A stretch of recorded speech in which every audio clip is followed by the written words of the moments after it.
Gentlewoman yields back. Without objection, all other opening statements will be included in the record. We will now introduce today's witnesses. Mr. Garrett O'Boyle. Mr. O'Boyle is a whistleblower, an FBI special agent, most recently in the Wichita resident agency of the Kansas City field office. Prior to becoming an FBI agent, Mr. O'Boyle served our nation as an infantryman in the United States Army for 6 years. In the Army, Mr. O'Boyle was deployed to both Iraq and Afghanistan. He received numerous service awards, including the Combat Infantryman Badge. Mr. O'Boyle received an honorable discharge from the Army. Upon leaving, Mr. O'Boyle continued his commitment to public service, serving as a police officer in Waukesha, Wisconsin for 4 years. Mr. O'Boyle joined the FBI in 2018. As an FBI agent, Mr. O'Boyle was selected to serve on the Joint Terrorism Task Force and the SWAT team. Mr. O'Boyle graduated cum laude from Marquette University with a degree in criminology and law studies. But the FBI questions his loyalty to the Constitution and to our country. Mr. Fran is a whistleblower and FBI special agent, most recently in the Daytona Beach resident agency of the Jacksonville field office. Prior to becoming an FBI agent in 2014, Mr. Fran served as a police officer in Savannah, Georgia, and Pooler, Georgia. And as an FBI agent, Mr. Fran spent 7 years working human trafficking investigations and investigating crimes against children. Prior to blowing the whistle in 2022, Mr. Fran had received several awards from the FBI for his performance. Mr. Fran is a graduate of the University of Notre Dame. And again, after this service to our country, the FBI questions his loyalty to the country. Mr. Allen is a whistleblower and staff operations specialist with the FBI Charlotte field office. Mr. Allen has 20 years of experience as an intelligence professional in the FBI and the United States Armed Services. Prior to joining the FBI, Mr. Allen served in the United States Marine Corps, including service in Iraq, Kuwait, and Japan. In the Marines, Mr. Allen received several awards, including the Navy and Marine Corps Commendation Medal and the Navy and Marine Corps Achievement Medal. Mr. Allen received an honorable discharge from his Marine Corps duty. And again, the letter we got from the FBI, they're questioning his commitment to our country. I find that astounding. Prior to blowing the whistle, Mr. Allen received several awards from the FBI, including being selected as Employee of the Year for the Charlotte Field Office in 2019. Mr. Allen holds a Bachelor of Arts degree from American Military University. Mr. Tristan Levitt. Mr. Levitt is an attorney and the president of Empower Oversight, an organization dedicated to enhancing independent oversight of government and corporate wrongdoing. Prior to joining Empower Oversight, Mr. Levitt was a Senate-confirmed member of the United States Merit System Protection Board, which adjudicates whistleblower retaliation claims. Mr. Levitt also served as the principal deputy special counsel at the Office of the Special Counsel, which enforces federal whistleblower laws. Earlier in his career, Mr. Levitt was a counsel for Senator Grassley on the Senate Judiciary Committee and staffer on the House Oversight and Government Reform Committee. He's a graduate of Brigham Young University and Georgetown University Law Center and is considered an expert on the whistleblower law. As far as I know, the FBI hasn't questioned his loyalty to the country. We welcome our witnesses and thank them for appearing today. We will begin by swearing you in. Would you please stand and raise your right hand? Do you swear or affirm under penalty of perjury that the testimony you are about to give is true and correct to the best of your knowledge, information, and belief, so help you God?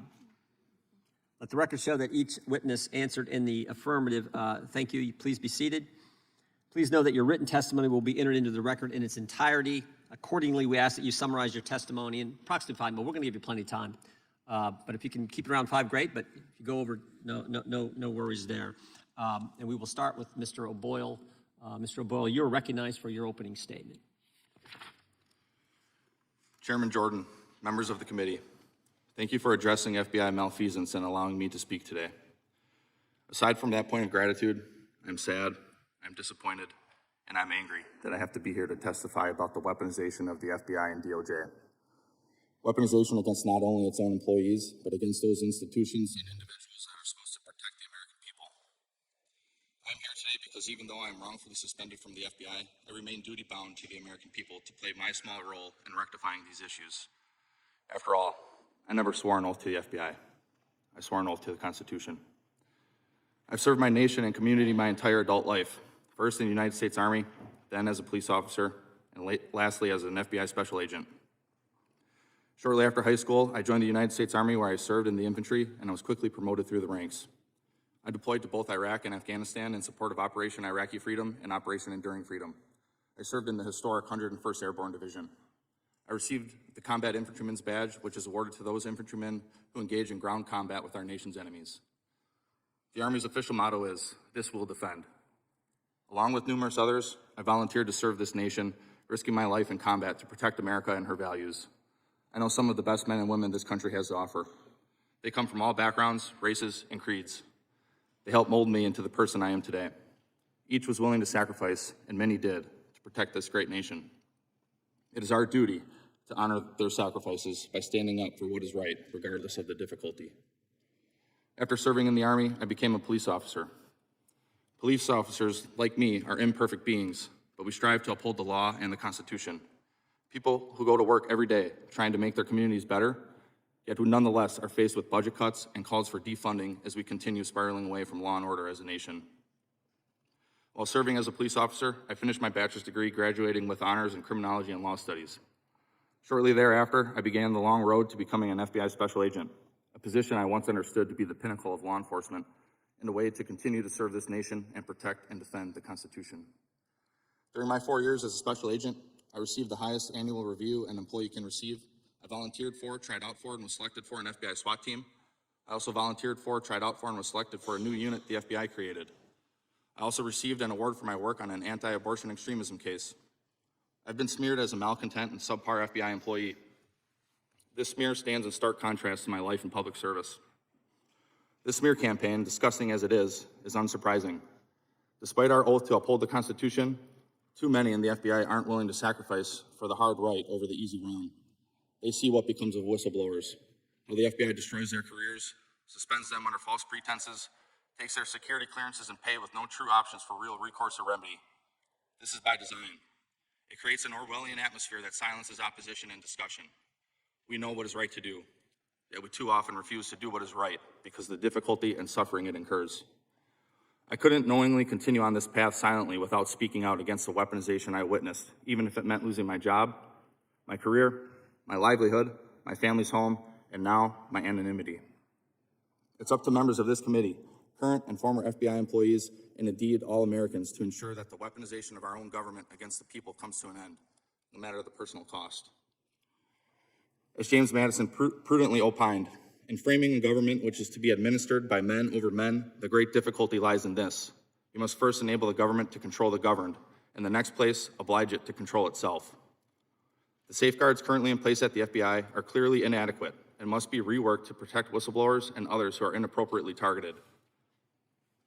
The FBI can extract whatever they want from me. I'm willing to bear that burden.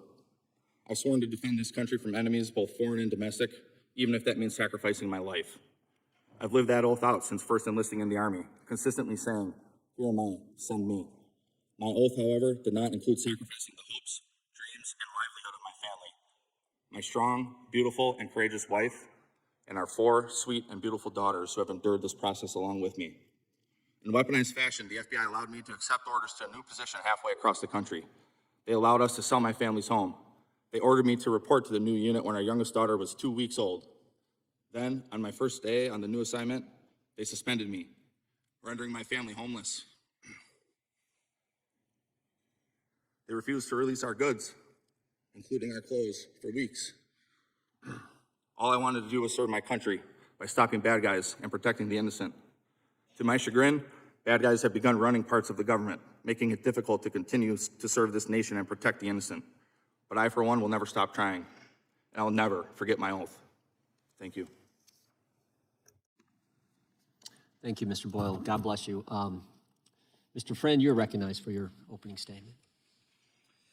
Thank you, Chairman Jorman. And members of the committee, my name is Stephen Fran. I'm a senior fellow for the Center for Renewing America. Prior to assuming my current position, I was a special agent for the Federal Bureau of Investigation for 8.5 years. During that time, I investigated approximately 200 violent crimes, such as aggravated assaults, murder, child abuse, rape, robbery, child molestation, child pornography, and human trafficking. I also served 5 years on an FBI SWAT team and spent 5 years as a local law enforcement officer in the state of Georgia. In August 2022, I made protected whistleblower disclosures to my immediate supervisor, assistant special agents in charge, and special agent in charge about my concerns regarding January 6 investigations assigned to my office. I believed our departures from case management rules established in the FBI's Domestic Investigations and Operations Guide could have undermined potentially righteous prosecutions and may have been part of an effort to inflate the FBI's statistics on domestic extremism. I also voiced concerns that the FBI's use of SWAT and large-scale arrest operations to apprehend suspects who were accused of nonviolent crimes and misdemeanors represented by counsel and who pledged to cooperate with the federal authorities in the event of criminal charges created an unnecessary risk to FBI personnel and public safety. At each level of my chain of command, leadership cautioned that despite my exemplary work performance, whistleblowing placed my otherwise bright future with the FBI at risk. Special agents take an oath to protect the U.S. Constitution. The dangers of federal law enforcement overreach were hammered home to me when I was required to attend trainings at the Holocaust Memorial Museum and MLK Memorial. I cited my oath and training in my conversations with my FBI supervisors. Nevertheless, the FBI weaponized the security clearance processes to facilitate my removal from active duty within 1 month of my disclosures. In addition to an indefinite unpaid suspension, the FBI initiated a campaign of humiliation and intimidation to punish and pressure me to resign. In violation of HIPAA, individuals at the FBI leaked my private medical information to a reporter at the New York Times. In violation of the Privacy Act, the FBI refused to furnish my training records for several months. To date, they only provide a portion of the records, which are essential to obtaining private investigator and firearms licenses in the state of Florida. Even after releasing some of the records, the FBI refuses to confirm their legitimacy to the Florida Department of Agriculture, rendering the few documents they have provided practically useless. The FBI denied my request to seek outside employment in an obvious attempt to deprive me of the ability to support my family.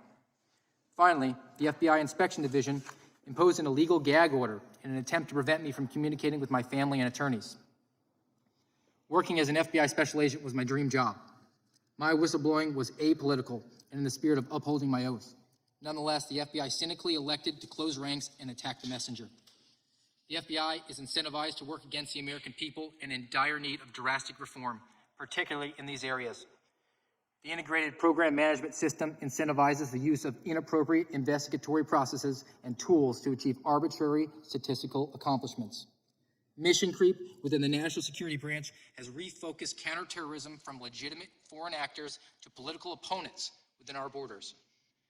The FBI weaponizes process crimes and reinterprets laws to initiate pretextual prosecutions and persecute its political enemies.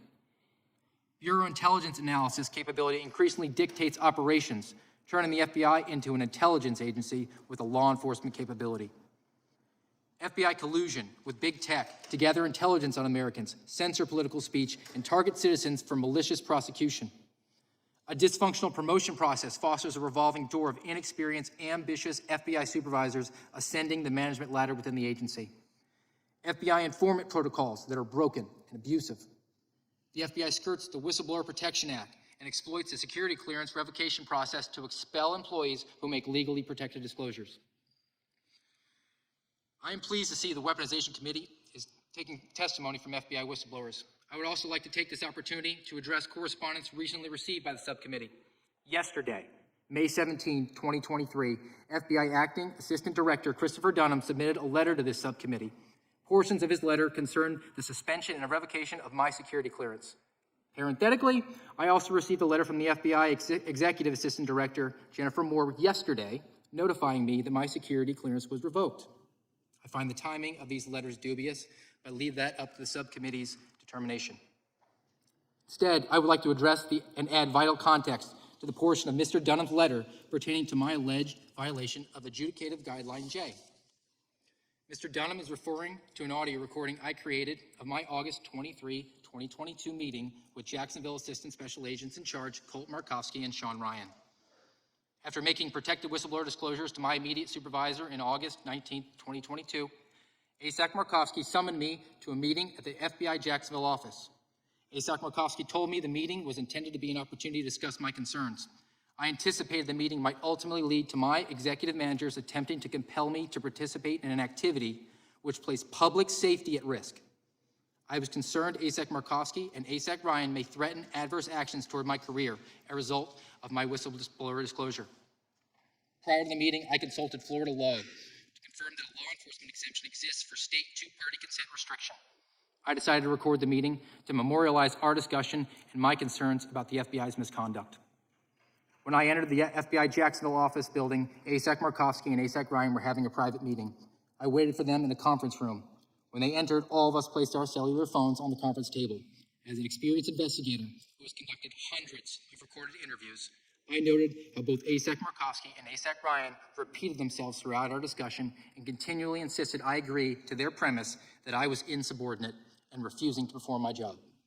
I rebuffed each allegation and repeated that I believed I was fulfilling my oath of office by making my disclosure about the FBI's rule of departures and the inappropriate risk to public safety via aggressive arrest tactics for January 6 subjects. It was my sincere belief that my ASACs were also recording our conversations. In January 2023, I participated in an interview with the FBI Security Division. During that interview, I was asked if I recorded my August 23, 2022 meeting with ASAC Markovsky and ASAC Ryan. I answered honestly that I had. Although it would seem to be an obvious and natural follow-up, the FBI Security Division interviewers did not request a copy of the recording. FBI Security Division should be gravely concerned if executive managers threaten subordinate whistleblowers with adverse action.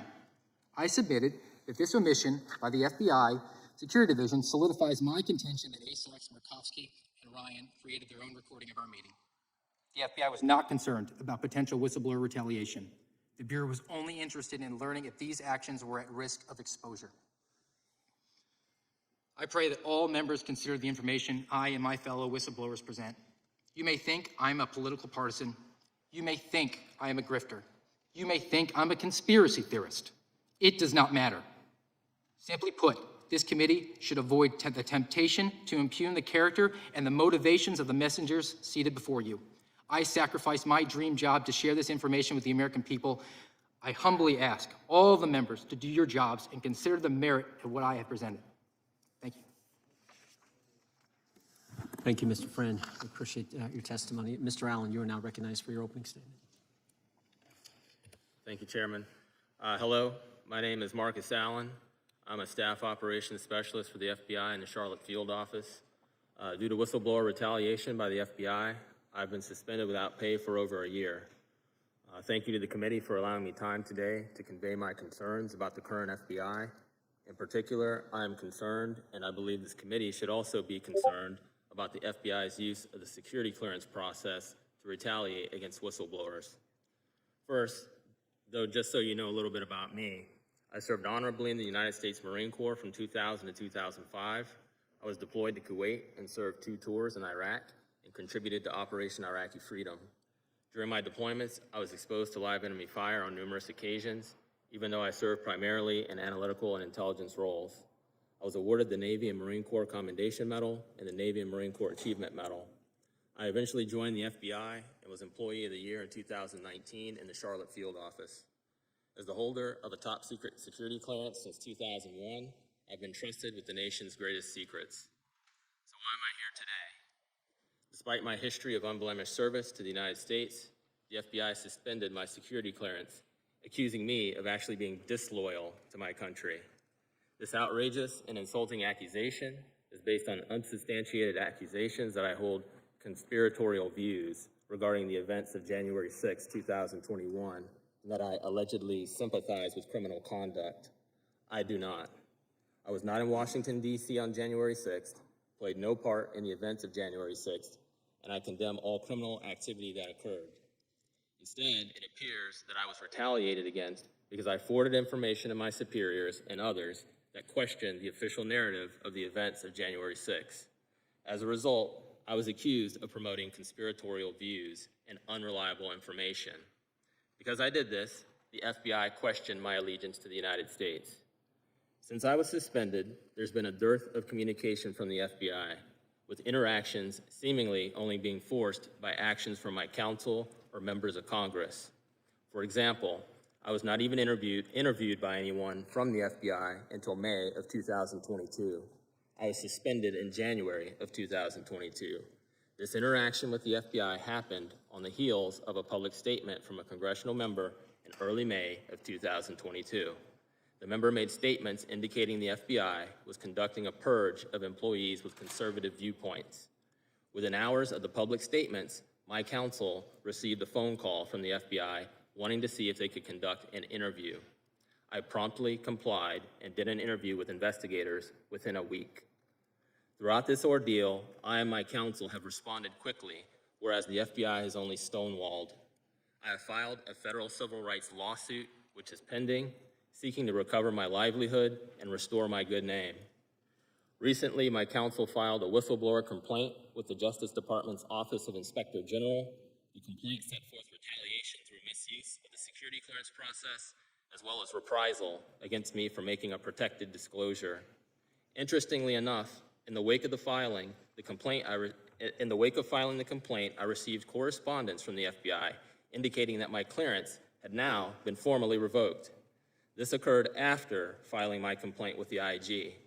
The new and baseless claims made in the letter had never been brought up prior to the issuance of the security clearance revocation letter. I have never had the opportunity to defend myself. I only had one interview with the FBI, which occurred a year ago after apparent prompting from Congress. In that interview, the investigators, towards the end of the interview, uttered in response to my exasperation, "Don't sue us." This has been a trying circumstance for me and my family. It has been more than a year since the FBI took my paycheck from me, and we're getting financially crushed. My family and I have been surviving on early withdrawals from our retirement accounts, while the FBI has ignored my request for approval to obtain outside employment during the review of my security clearance. We have lost our federal health insurance coverage, and there's apparently no end in sight. I'm hopeful scrutiny from Congress and from the Inspector General will deter the FBI from abusing the security clearance process to retaliate against others the way it's retaliated against me. This is why I filed a whistleblower retaliation complaint with the IG and why I'm here today to answer your questions. Thank you. I also have a rebuttal if the member will allow me to. Thank you. This is a rebuttal of the FBI correspondence just recently sent to the committee in reference to my clearance suspension and now revocation. Calumny is not a word to be thrown around lightly. In regards to the FBI's treatment of me, it is fitting. This is conduct unbecoming of an organization given the public trust. Think about that. My treatment, without a doubt, has sent a chilling effect on what semblance remains of an analytical cadre. This was not a thorough investigation in my regard. I have not been afforded an opportunity to appropriately defend myself or confront the claims made against me. Interestingly, the revocation language citing Guideline E is the first instance I've ever seen referring to this specific guidance in my case. The claim that I obstructed a lawful investigation is dubious, and I do not recall ever being admonished for such an infraction. In regards to the paragraph in the letters highlighting an alleged incident with a special agent, I have no idea what it refers to. This alleged incident did not come up at all during the alleged thorough investigation. Again, as with Guideline E, this is the first appearance of this allegation during this entire ordeal. Next, I do not recall ever receiving a directive to stop sending information in regards to the 6th. Why would you not want any more information sent to you? Furthermore, the September 29, 2021 email referred to in the letter is part of a protected disclosure.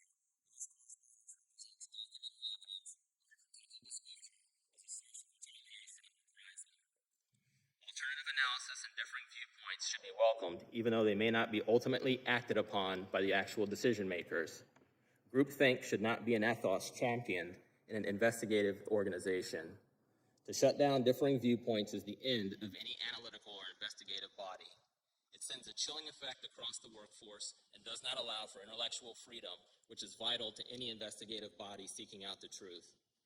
It is possible the ire towards my perspective could have been due to folks wanting to maintain invincible ignorance instead of consciously and mentally transferring over to willful ignorance. This is the end of my statement. Thank you for my time. Thank you, Mr. Allen. Mr. Levitt. Chairman Jordan, Ranking Member Plaskett, members of the subcommittee. Thank you so much for the invitation to testify today. I currently serve as the president of Empower Oversight. We're honored to represent Stephen Fran and Marcus Allen. FBI whistleblowers have second-class status compared to those in most federal agencies. When Congress adopted the modern system of whistleblower protections, it prohibited retaliation against FBI whistleblowers. But it gave them none of the process that other federal law enforcement agencies received, like the DEA, the ATF, U.S. Marshals, and Secret Service. Whistleblowers of those agencies can all file retaliation complaints with the U.S. Office of Special Counsel, an independent agency. FBI whistleblowers cannot.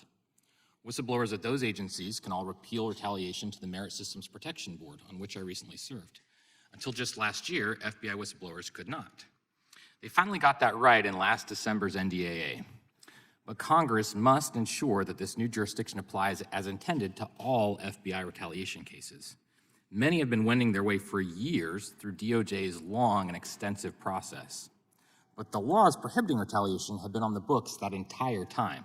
The FBI cannot claim now that these are new rights just because they now have to justify their actions before the MSPB. Time has demonstrated, in my opinion, that it was a mistake to exclude the FBI from the standard whistleblower protection process. It discourages integrity and encourages deceit and even corruption. Congress should treat the FBI the same as all other federal law enforcement agencies, eliminating a special exception and giving its employees access to OSC to investigate retaliation. The hardworking employees of the FBI deserve equal protection of the law. The FBI's latest troubling practice is suspending security clearances to retaliate against whistleblowers. Mr. Fran and Mr. Allen, along with Mr. O'Boyle, are just several public examples of this trend. When the FBI suspends a clearance, it also immediately suspends the employee indefinitely, without pay.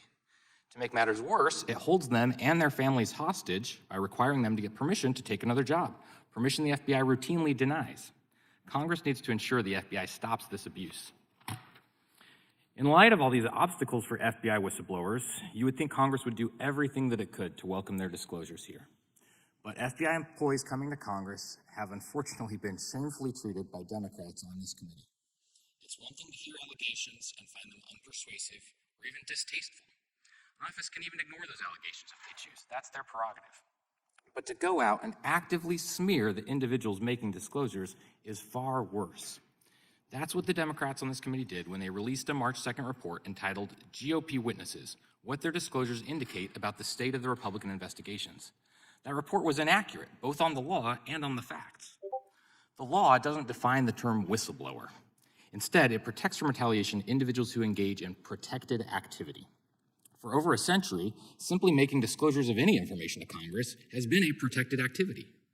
Furthermore, an appropriations rider in effect at this time prohibits money from paying the salary of any federal employee who prohibits or prevents any other federal employee, such as FBI whistleblowers, from communicating with Congress. The Democrats' report denied whistleblower status to individuals engaged in the precise activity the legislative branch has considered protected since 1912. The report's reliance on evidence for whistleblower status is also misplaced. Simply communicating a reasonable belief of misconduct is protected whistleblower activity under the law. This applies regardless of whether the whistleblower produces evidence at that time backing up their allegations. Only protecting whistleblower disclosures accompanied by conclusive evidence, as the Democrats seem to require, would have disastrous consequences for retaliation throughout the federal government. My experience working for Congress was that whistleblowers brought allegations, and where the committees found those allegations worthy of further follow-up and congressional action, we conducted investigations. No one expects a private citizen to investigate a crime before going to the police, and we didn't expect a whistleblower to investigate their own agency. That's also essentially how the law for remedying retaliation through the MSPB is set up, where making a non-frivolous allegation leads to discovery, interviews, and more. Simply put, the burden isn't on the whistleblower to produce the evidence at the outset. That's why there's an investigative process. The Democrats' report also got the facts wrong. For example, they claim DOJ IG declined to investigate Mr. Friend's claim, when in fact DOJ IG will be interviewing Mr. Friend tomorrow and has an ongoing investigation. DOJ IG says no one from the Democrat staff ever contacted their office to verify this claim before issuing their report. Inexcusably, a number of mainstream media sources simply repeated the Democrats' wrong information uncritically without bothering to check the facts for themselves, which is why there were multiple retractions. FBI whistleblowers have traveled a hard road over the years. They should be treated by Congress the same as other whistleblowers. Issuing reports smearing those who come forward from the FBI will unquestionably deter others from taking that same path. Congress must have firsthand information about how federal agencies are operating to perform its constitutional duty of oversight. Why would future whistleblowers bring their disclosures to Congress if they think they might be treated like this? Attacking whistleblowers hurts this committee and others, the House of Representatives as an institution, and Congress as a whole. Thank you.